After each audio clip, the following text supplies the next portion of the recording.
Donc là, on a fait deux choses. Je vais commencer par vous expliquer la première chose que vous voyez présentement ici. Qu'est-ce que c'est ça? En fait, c'est un composant qui n'est pas sur notre ordinateur et qui va nous permettre de programmer des morceaux de notre ordinateur.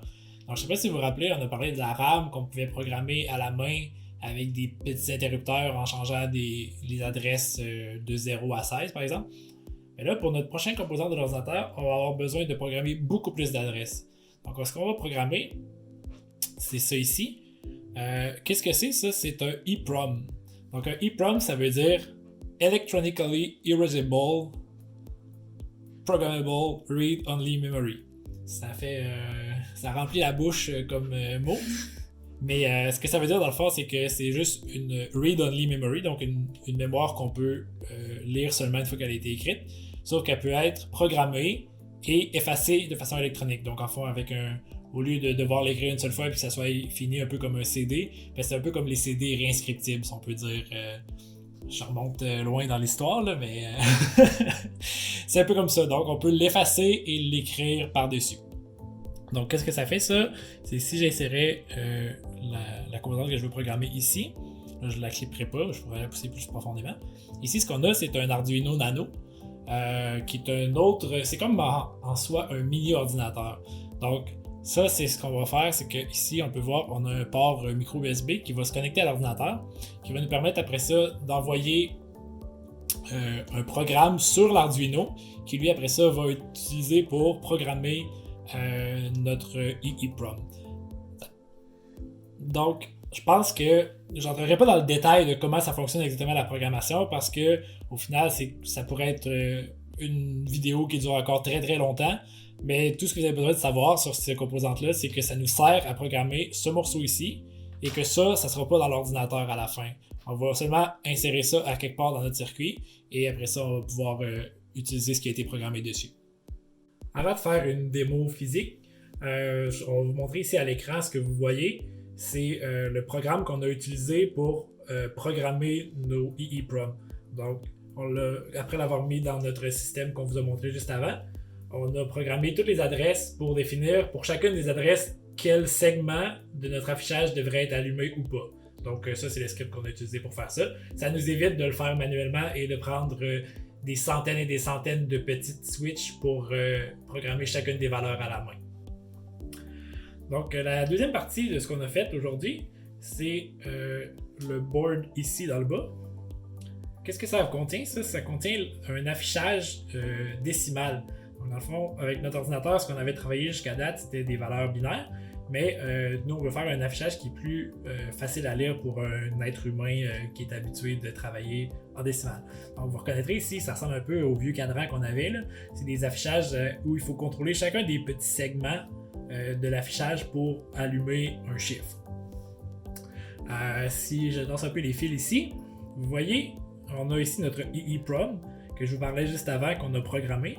Et pourquoi il fallait les programmer? Je peux vous expliquer un peu comment ça fonctionne. Donc, imaginez qu'on a une adresse binaire, en fait une valeur qui nous donne 123. Donc, on a 3 chiffres à afficher en décimale. Et là, comment on va faire ça?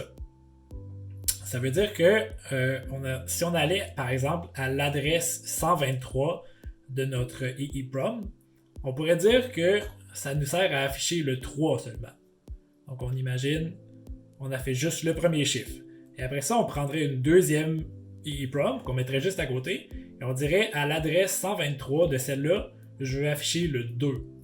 Donc, on afficherait le deuxième segment ici. Et après ça, on pourrait prendre une troisième et dire sur le troisième, à l'adresse 123, je vais afficher un 1.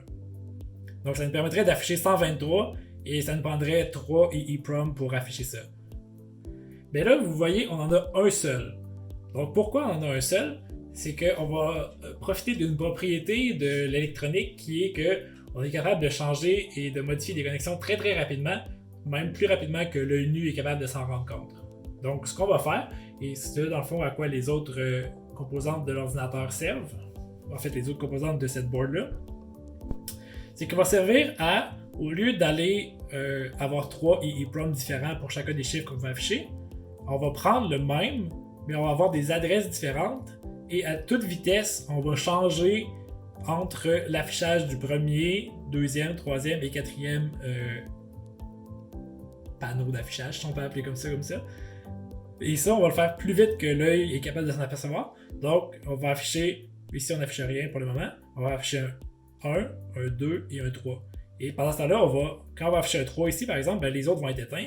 Quand on va afficher un 1 ici, les autres vont être éteints, et ainsi de suite. Donc, on va éteindre et allumer très rapidement en tournant à l'infini. Et c'est ça qui va donner l'impression qu'ils sont tous allumés ensemble. Je vais essayer de vous faire un démo. Là, ce qu'on a fait, c'est qu'on a débranché ici, vous voyez peut-être pas bien dans la caméra, là, mais on a débranché un fil. Ce fil-là, il était branché sur ici. On a un peu comme l'horloge de notre ordinateur, mais en version vraiment très miniature et beaucoup plus rapide que l'horloge elle-même. Donc, on voulait pas que ça soit relié à l'horloge de notre ordinateur parce que notre horloge, on peut la ralentir puis aller étape par étape, tandis qu'ici, on voulait qu'on soit capable toujours de passer à travers chacun des affichages extrêmement rapidement. Donc, présentement, on est dans un mode où, vous voyez, il n'y a rien d'allumé, mais c'est parce qu'on a débranché le fil. Et là, si on voit ici, la première valeur qui va être affichée. Et là, je vais essayer de faire un peu comme l'horloge ferait. Ça se peut que vous voyez, ça ne change pas de façon égale parce que c'est dur de faire une pulsation précise avec un fil à la main. Mais si je le fais, oups, là, on a vu le 2 et le 1. Et si tu es 3, là, je fais une pulsation 2. Oups, on a encore une autre. Donc, c'est un peu comme ça. Donc, ce qui va se passer, c'est que ça va se faire ça exactement comme je le fais, mais extrêmement rapidement. Et après ça, vous allez voir, l'affichage a juste l'air d'être permanent. Donc, je vais le faire immédiatement. Maintenant, si je le branche comme ça, vous voyez, magiquement, les 3 chiffres ont l'air d'être allumés. Mais là, ce qui se passe, c'est juste que derrière ça, l'horloge dit à l'ordinateur, à l'affichage de se promener extrêmement rapidement. Donc, on voit les chiffres qu'il y a ici. Et là, après ça, avec nos petits fils ici, je peux contrôler la valeur qui est affichée parce que c'est comme, ici, on a 8 fils, c'est l'équivalent de nos 8 valeurs binaires qui pourraient arriver. Donc, si j'en change une, vous allez voir, la valeur va changer. Je vais mettre un peu n'importe quoi, là, mais... Donc, vous voyez, là, j'ai affiché 121. En fait, c'est ça, c'est que ça l'affiche 1, 2, 1 extrêmement rapidement. Vous allez sûrement vous demander à quoi le 4e segment nous sert, parce qu'on a vu qu'il n'était jamais allumé dans les démos que je viens de faire. Ce à quoi il nous sert, c'est qu'on veut aussi pouvoir afficher, on avait dit qu'on était capable de faire des additions et des soustractions avec notre ordinateur. Donc, on va vouloir afficher dans le cas où un nombre est soustrait un plus grand nombre est soustrait d'un plus petit nombre, on va afficher une valeur négative. Donc, je vais vous donner un exemple.